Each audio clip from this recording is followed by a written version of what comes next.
Good morning, students. Class 11th. Let's continue with our chapter, The Summer of the Beautiful White Horse. We are on page number 7, right?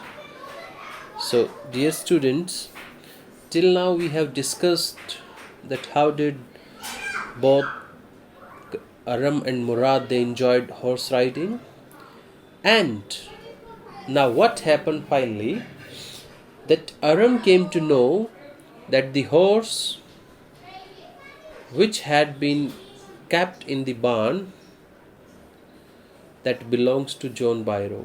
As John Byro came to his house, and as he left, he directly went to his cousin Murad. And then the conversation took place between Aram and Murad. Let's see. As he asked him, "What is it?" And Aram says, "The farmer John Byro, I said, he visited our house. He wants his horse. You have had it a month." Now Aram came to know that he had that horse for more than 1 month. "I want you to promise not to take it back until I learn to ride." Now Aram is saying that you will keep the horse till that time. Which time? Until I learn to ride. "It will take you a year to learn to ride," my cousin Murad said. And Murad said that, "What do you say? You will take almost a year to learn to ride." "We would keep the horse a year," I said. Now Aram says, "Okay, if I will take that much time, no problem. We will keep the horse for a year." My cousin Murad leaped to his feet. He jumped. "What?" he roared. "Are you inviting a member of the Garoglinian family to steal? The horse must go back to its true owner." Now Murad is saying, "What? You are saying that we are to keep the horse for 1 year? What do you want? Are you inviting a member of the Garoglinian family to steal? What do you want that people must say that the family members of Garoglinian, they are thieves? They have stolen the horse? The horse must go back to its true owner." "When?" I said. Aram asked, "When?" "In 6 months. At the latest," he said. "Maximum 6 months." He threw the bird into the air. The bird tried hard, almost fell twice, but at last flew away high and straight. Then he threw the bird into the air. Remember, he was trying to repair the hurt wing of a young robin which could not fly. And now, as he threw the bird into the air, the bird tried hard, though almost fell twice, but finally flew away. Early every morning,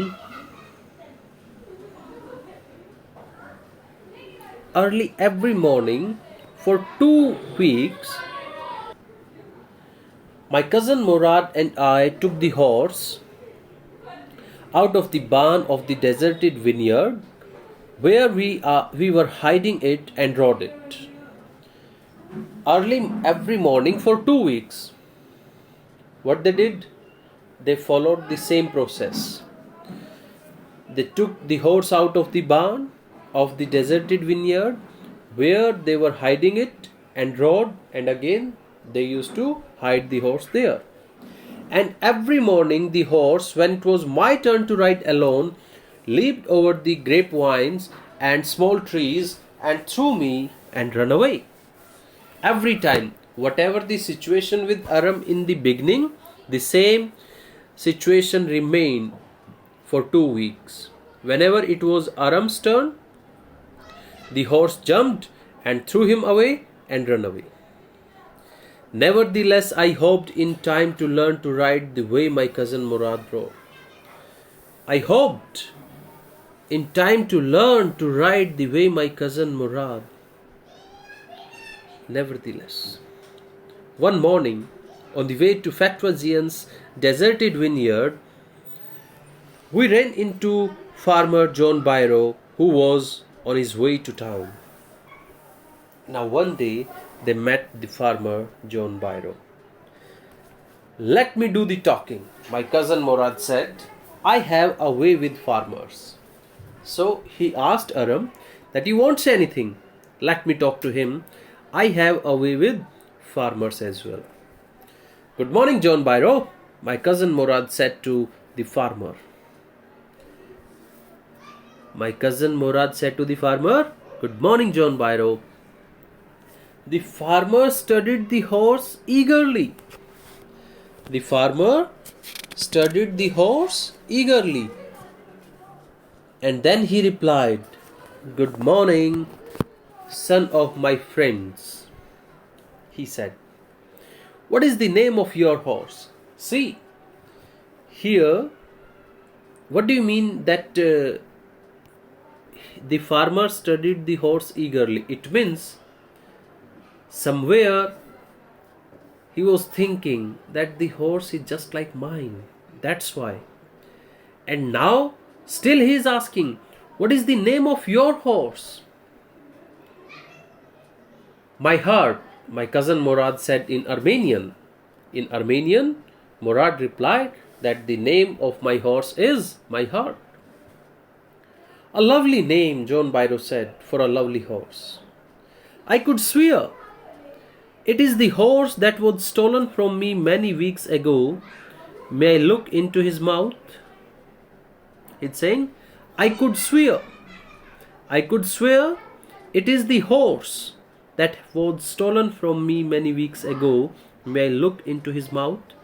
Of course, Murad said. The farmer looked into the mouth of the horse, and then, "Tooth for tooth," he said. "I would swear it is my horse if I did not know your parents." See, he could not blame them because he is well familiar with his family members. That's why he says, "Tooth for tooth. I would swear it is my horse if I didn't know your parents. The fame of your family for honesty is well known to me." Underline these points, dear students. It's saying, the fame of your family for honesty is well known to me, yet the horse is the twin of my horse. Underline this line. Though he knew that it is my horse, but he could not blame. The reason is, he is very much familiar with the fame of their family, with the honesty of their family. He knew it very well that their family is well known for their honesty. That's why he says, "Yet the horse is the twin of my horse." A suspicious man would believe his eyes instead of his heart, though he knew very well that whatever his eyes could see, that is absolutely perfect and correct and true. Good day, my young friends. Though he did not blame them, he did not say anything, he wished them good day and he left. Early the following morning, we took the horse to John Byro's vineyard and put it in the barn. The dogs followed us around without making a sound. See, when John Byro said all those things, somewhere the children, they were conscience-stricken, and they also realized that if they will not return the horse, definitely their family honesty is on the step. It would be a stigma on their family, right? So very next morning, what they did, they took the horse to John Byro's vineyard and put it in the barn, and at that time the dog followed them around without making sound. "The dogs," I whispered to my cousin Murad. Aram murmured something. He said, "The dogs. I thought they would bark." He asked Murad that dogs are nearby. And Aram was thinking definitely they would bark. They would at somebody else, he said. Murad said that they would. They would means they would bark at somebody else. I have a way with dogs. I have a way with dogs also. My cousin Murad put his arms around the horse, pressed his nose into the horse's nose, patted it, and then he went away. That afternoon, John Byro came to our house in his surrey and showed my mother the horse that had been stolen and returned. So, that afternoon, John Byro was very delighted. He came to Aram's house and he showed the horse to Aram's mother. I don't know what to think, he said. I don't know what to think. The horse is stronger than ever. Better tempered too, I thank God. Now, John Byro is saying to Aram's mother that I thank God that I got my horse back. And the horse is stronger than ever. Better tempered too. My uncle Khosrow, who was in the parlour, became irritated and shouted, Quiet, man, quiet. Your horse has been returned. Pay no attention to it. And he said that, Quiet, man, quiet. You got your horse? Pay no attention to it. See, the children, they also thought for the respect, the honesty of their family, and they returned the horse. Okay. So, dear student, our chapter is over.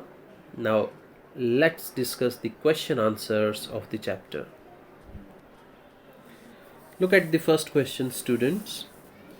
You will probably agree that the story does not have breathless adventure and exciting action.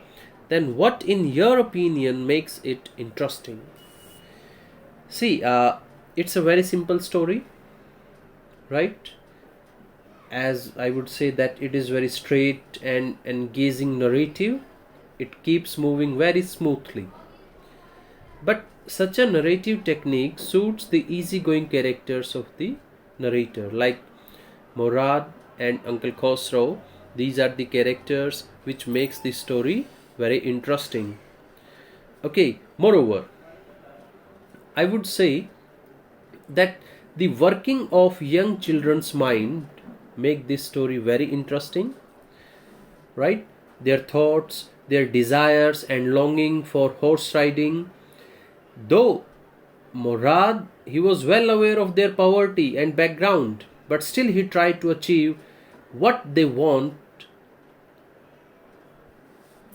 though he knew that the family circumstances do not allow, but still he was able to enjoy horse riding. Okay. Moreover, we can say that the values also make this story very interesting. The technique of this story also, and character of Uncle Khosrow. Question number 2. Did the boys return the horse because they were conscience-stricken or because they were afraid? See, simply I would say the children, they were conscience-stricken. Their conscience pricked them, and that's why they returned the horse to its rightful owner. As we have read in the chapter that they belonged to the Garoglinian family, which was well known for its honesty and integrity. Okay, Murad, though he had stolen the horse of John Byro for enjoying horse riding, though he invited his cousin Aram also, but when they met with John Byro, and John Byro said that I could swear that the horse is mine if I do not know your parents. So at that moment, both the children, they realized that if they will not return the horse, then in this way the honesty or integrity or the hallmarks of their family could be destroyed. That's why their conscience pricked them and they returned the horse to the rightful owners. Thus, I would say that it is a mix of family values and fear of ignominy and punishment that prompt the children to return the horse. Question number 3. One day back there in the good old days when I was 9 and the world was full of every imaginable kind of magnificence and life was still a delightful and mysterious dream, the story begins in a mood of nostalgia. Nostalgia means a feeling of sadness mixed with pleasure, right? When you remember your past and sometime we become little bit senti. Okay, can you narrate some incident from your childhood that might make an interesting story? So student, it's your turn now. Here you are to narrate such an incident. Okay, that was the incident. If I remember or think of that incident, it make me nostalgic. Okay, so apart from that, dear students, you are to write the character sketch of John Byro, Morad, Aram and Uncle Khosrow as well. Okay, you will note down all the value points, whichever we have underlined. You will write down all the vocabs. So that's all for today. Thank you. Have a good day.